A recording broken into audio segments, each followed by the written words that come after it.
We are live, and today is Thursday, and today is June 2nd. And as you know, Thursday is when I do my weekly interviews. So if you are joining us live, down below, type in hashtag live. If it's the replay that you're watching, hashtag replay. And then make sure if you want to join the conversation that you click on StreamYard to give them permission, all right, to use your name. Otherwise, you will come across as Facebook user.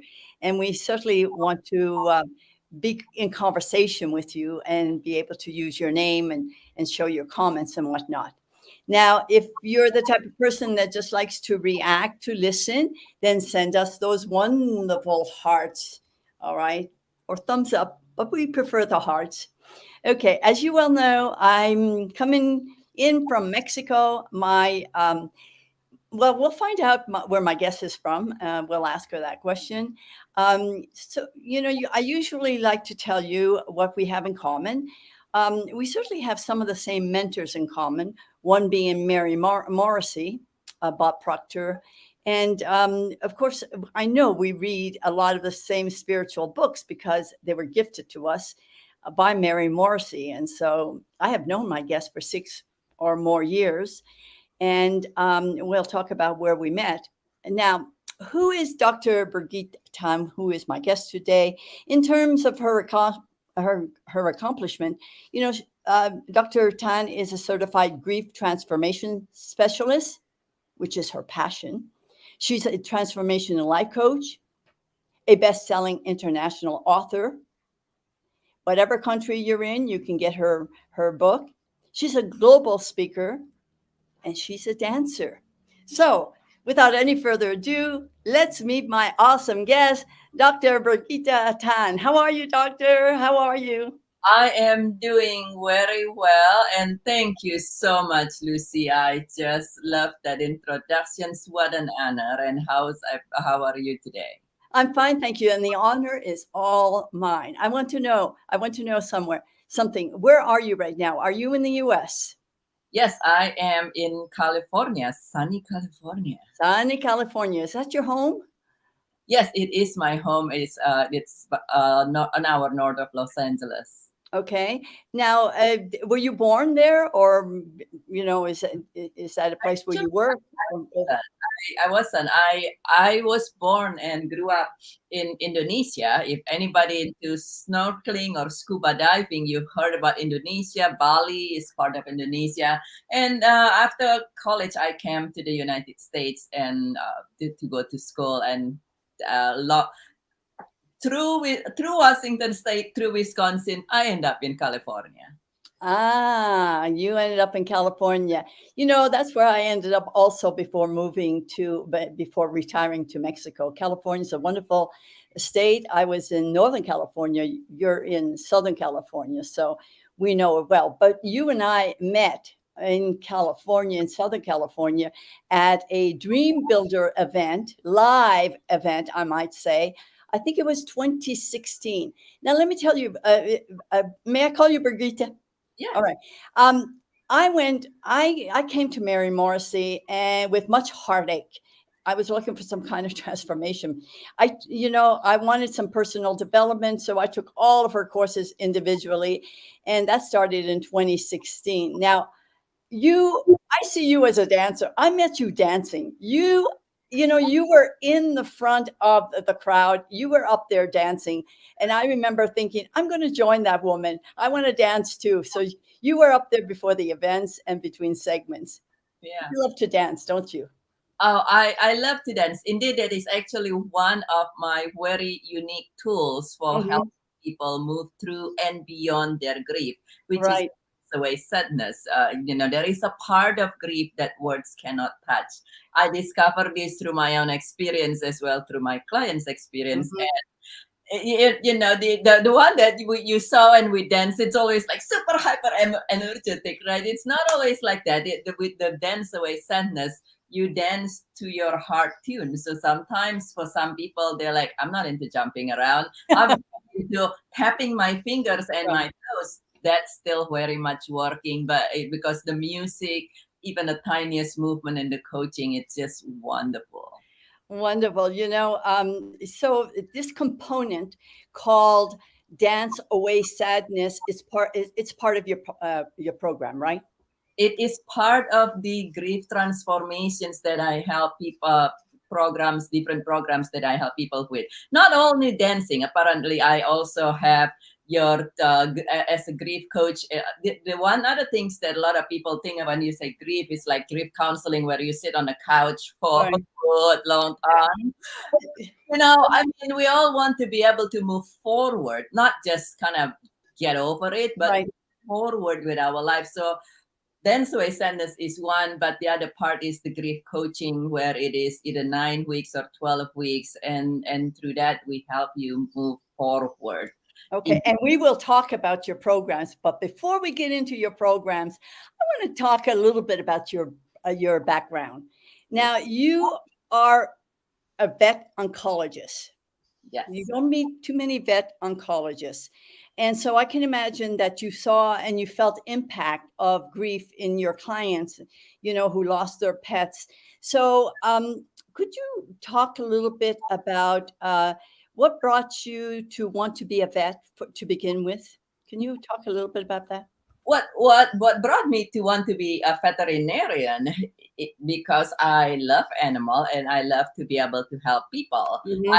I am one of those. If you ask my mother, she probably still semi-traumatized from all the kittens that I pick up, Mhm. and at some point, you name it. I even have like pet mice and worms. So one time I come home with worms, and my mother Worms. hard, she was like, "Oh God." So between the combinations of wanting to be able to help people and loving animals, veterinarian seems to be the most makes sense thing. Right. So then you became so tell me, you went to college, you became a vet oncologist, and then you became. We're gonna take this in components because your passion is being a grief specialist, as I understand it. So could you talk about i- being a grief specialist, especially in terms of, I know that you have an affiliation with the Grief Recovery Institute. Can you talk about those two things, please, with us? Yeah, absolutely. So the Grief Recovery Institute is where I train Okay. initially. So I'm actually well, I'm my educations would be a veterinarian, which is a doctorate degree, and Okay.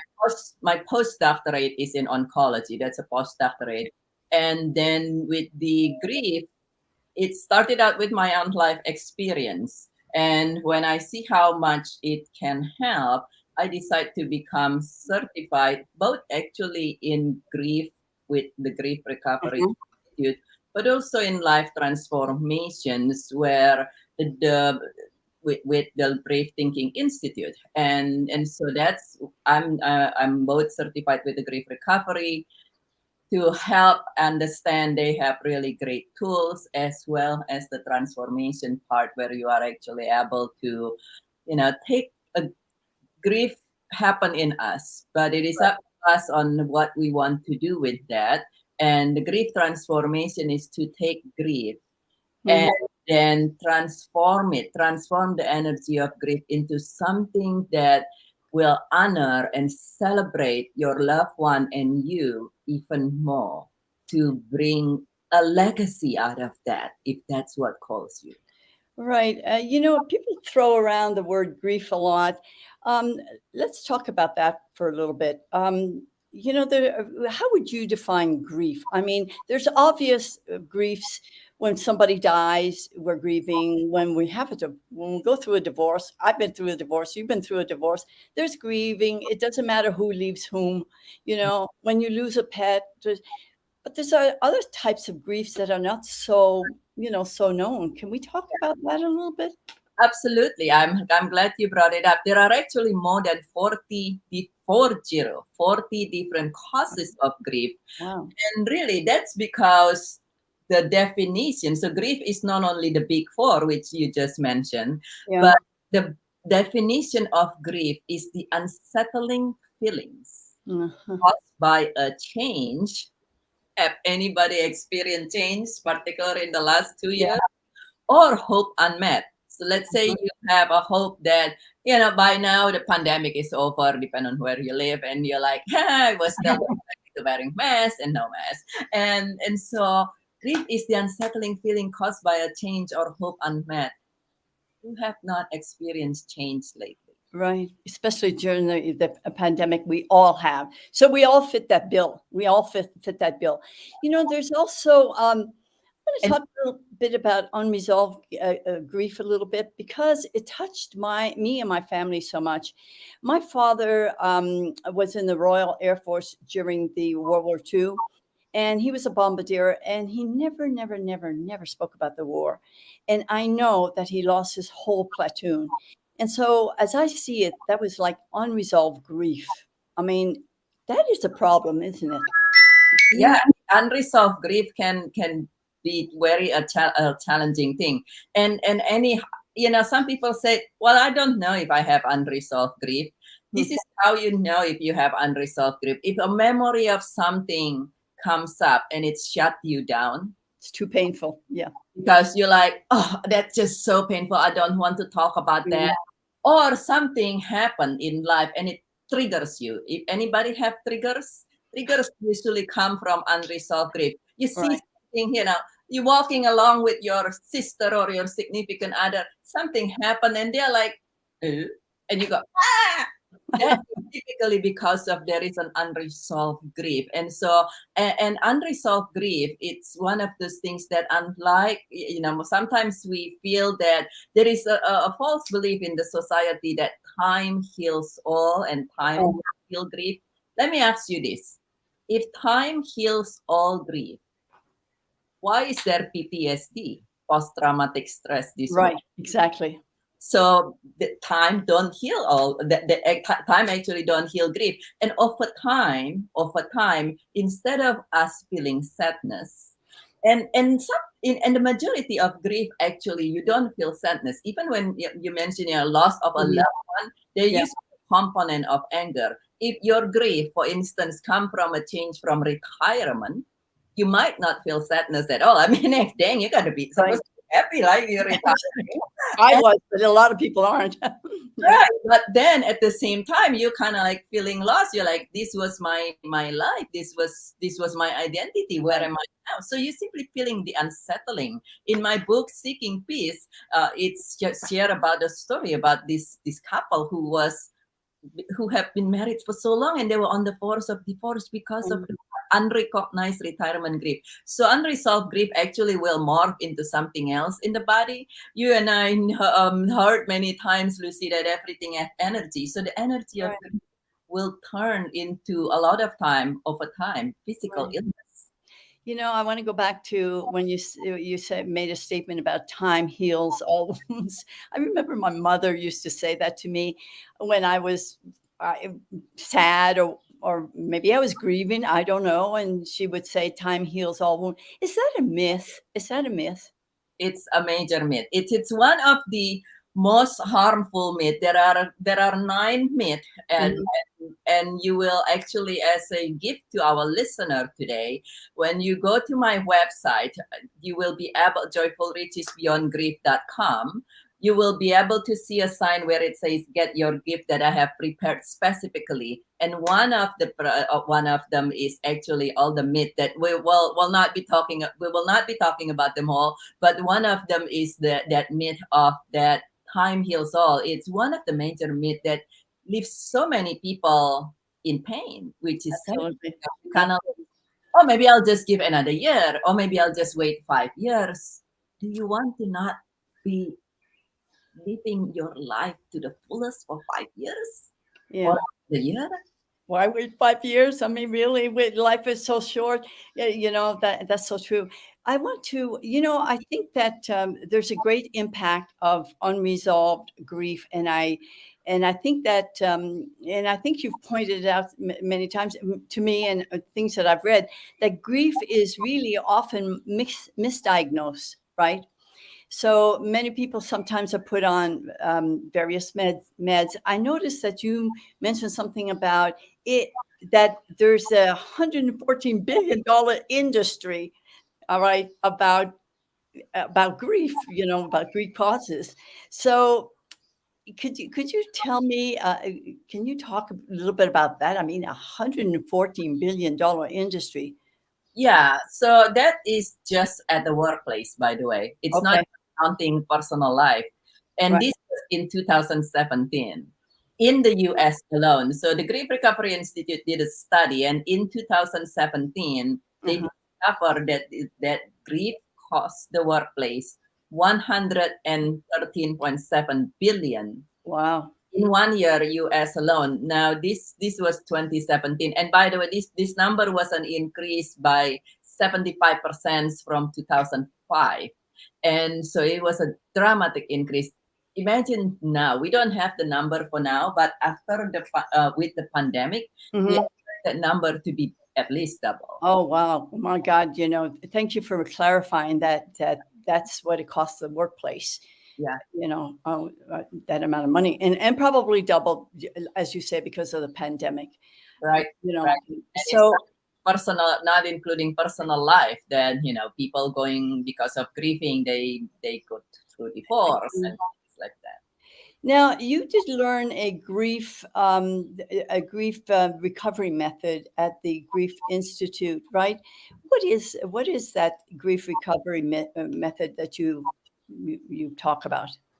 So the grief recovery method is a system, a very well structured system that has been developed and been around, and Mhm. the only one that is evidence based. There are a lot of different grief system out there. Right. Grief recovery is the only one that's evidence based. In other words, it's been studied in the university to show that it helps greatly. Right. And the grief recovery method is a structured system. It's an actions based system, so that's why I call it grief coaching.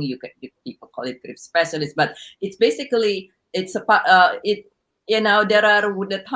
the way of approach where you just keep talking about it until you hopefully feel better. Well, in some scenario, I think talk to exhaustion is what I call it. And then and then after you're done talking, you're like, but there's still something left behind. Mhm. And, Mhm. and so the grief recovery method has a very powerful tools in a matter of 8 to 12 weeks, where we teach you a very step by step a system. We guide you. We teach you step by step system. You take the actions. I got you, and you actually help complete your unresolved grief. Okay, so this is part of your coaching then. You came to Mary Morrissey. Certainly, when I got there in 2016, I came for personal development because I was suffering from a divorce. And I know it takes two to tango, but the loss was so great, and I was. It happened the month before we were supposed to go celebrate our 10th year anniversary in Paris, and my 70th birthday, and anyway, it was traumatic and devastating at the same time. So I thought, how am I going to get through this? How am I going to survive? How am I going to survive this? So I got online, and I found Sonia Rickety. So I took her audios with me to Europe, and that's how I met Mary Morrissey. Now, how did you come to meet Mary Morrissey? Because she plays a very important role in both our lives. I always am very kind of curious about what brings people to her. Yeah, actually very similar. Both Mary Morrissey as well as other coaches, and actually the Grief Recovery Institute. I Mhm. encountered them both from a very similar journey. Actually, I went through life, so to say. Yeah. It started with a divorce, but then it opened a Pandora box of 9 other grievous events, all happened in 2 years in 2010-11. And at the end of that, I said, well, I can die. Or, even if you not physically die, some of us don't physically die, but we kind of like live such a life that Yeah. we kind of like basically die emotionally and livelihood, right? Right. So I could die, or I could just survive, or I could thrive. And something in me just said, I mean, partly, to be honest, it was partly fired by, I'm gonna, show that I can thrive, kind of like to get back to all these people, right? So because they say the best revenge is when you succeed. So I'm like, I'm gonna thrive. Just watch me. I could see you do that. I could see it. Yeah. Right, and so that's when I allow myself the support from Grief Recovery Institute as well as the support from Mary Morrissey. Okay, so that's what brought you to Mary Morrissey, and then of course you took her coaching uh, program, which is from the Life Mastery Institute. It really is a premier training center. I never wanted to be a coach. I took it all for personal development, but my business coach is from, graduated with Mary also. So what made you want to become a coach though? I didn't want to become a coach. What makes one want to become? I mean, I totally get that you want to help people, but there's so many coaches today. You know, what makes one want to become a coach? Well, a couple things that want me to become a coach, and one is actually, so when I was helped, I see the result was so amazing. And Mhm. being a doctor, I have seen many times where now that I have better awareness, I have seen many times where being able to think differently would have make a difference in the result. Okay. As an oncologist, looking back, there was something, I think the term of unconscious awareness. Looking back, I actually has already been helping my client with Hmm. some of the things that they teach through grief coaching as well as Right. transformation coaching. And I look back and realize that all those clients that actually apply this, Hmm. they have better results in cancer. I mean, in something like cancer, you might be coming in that for some that's basically a terminal diagnosis, and the one that apply this has what we call miraculous result and better quality of life all along. So I Right. said, oh my goodness, imagine if I'm actually fully trained in this instead of just a little bit here and there. So that's actually when I see my own result, it within 2 years, I went from broke, heartbroken, sick all the time, miserable all the time, to living a life better than I could imagine. Yeah. I learned that to help people around me, my client, and kind of like just people in my circle. And then beyond that, I see how much grief impacting us. And as you mentioned earlier, I mean, that's in workplace. What about in personal life? Right. We hear about doctors burning out with the pandemic, right? I mean, Yep. you all the healthcare. Well, one of the reasons you burned out is because of unrecognized grief. Grief Okay. makes us overwhelmed. Grief clouds our ability to see things clearly. And when you're overwhelmed and you're not able to see things clearly and think clearly, guess what? Even the slightest things will make you say, "Oh my God, I'm done with this. I'm just going to throw it out of the window." And Right. so that's really actually what caused me now to really step into the grief coaching. Well, that's interesting. You mentioned before. I think you mentioned 9 myths of grief or something.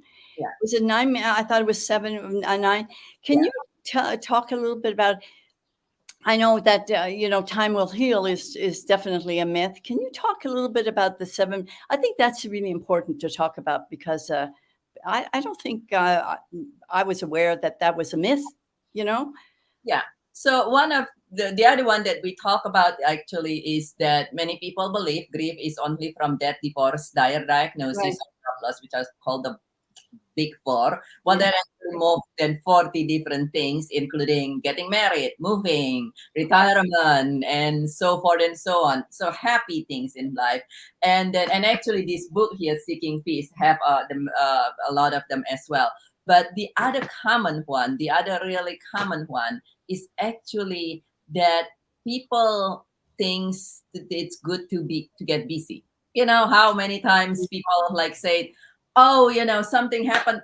don't, if you start feeling bad and your friend said, come on, let's go out, you'll feel better. And when I went through divorce, they're like, oh my God, oh, look at you. I mean, let's match you up. Let's match you up. I know they want to match you up immediately. Okay, hello, you're like, and then you kind of like, okay, because we don't know any better, we go. I'm just like, yeah, we're gonna got to stay busy, and then you got home and you got so exhausted. And yes, when you are busy, you feel better. It's simply because you're distracted, because we're Okay. by all these things. But then when you get home, did the pain go away? No. It's many times it's worse. So that's actually a very common thing, that is very dangerous as well, among the myth of the grief. Okay.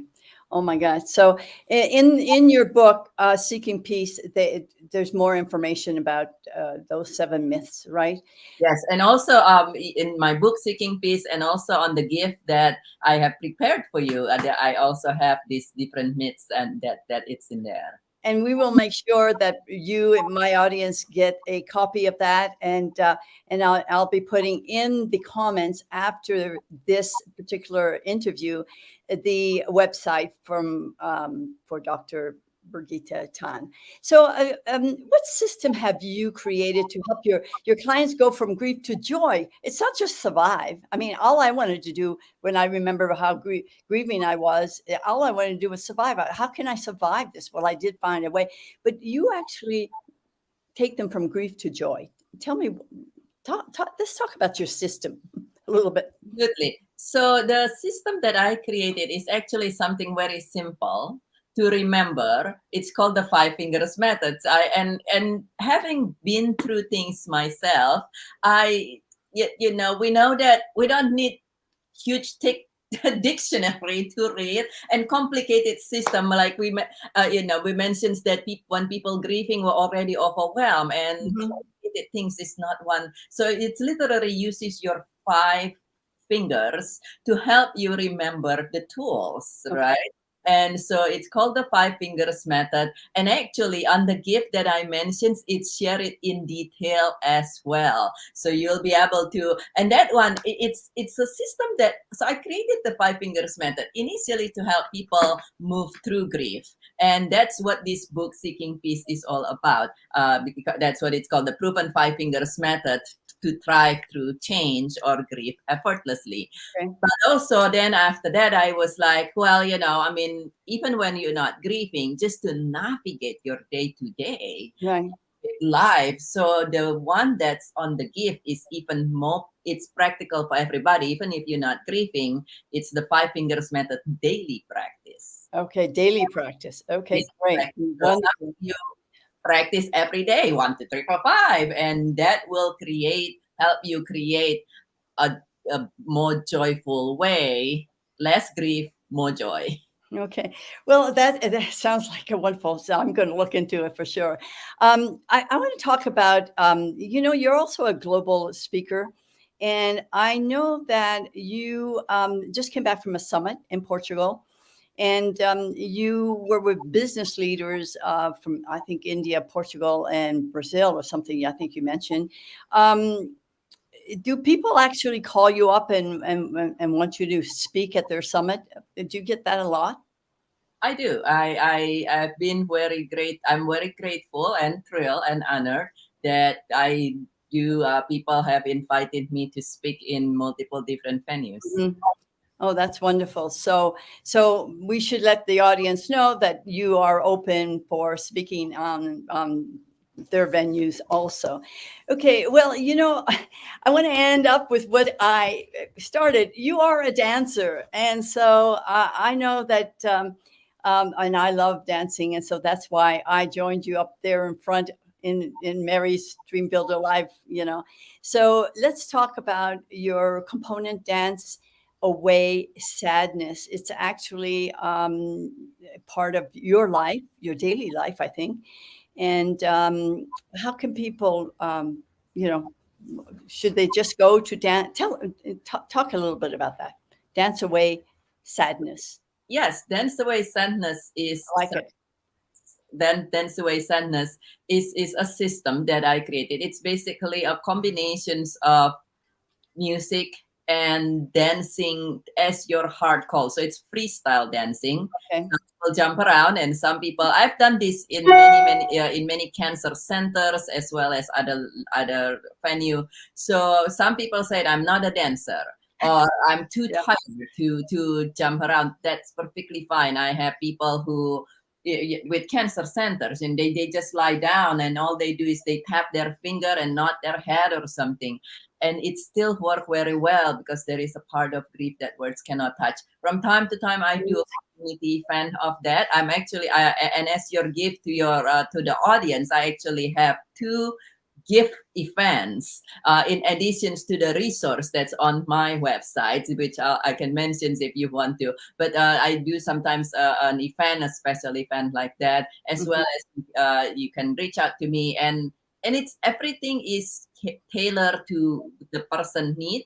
So some people come and say, I want Dance Away Sadness coaching, and when I talk to them, I said, you only need 3 times at the most, and Right. some people want to do it for a longer time. So everybody's It could be once, it could be 3 times. So good. So we have in particular there that you can contact Dr. Birgitte Tan by email, Birgitte@birgittetan.com, or by phone, 1-800-805-864-2002. Her book is on Amazon. It is called Seeking Peace.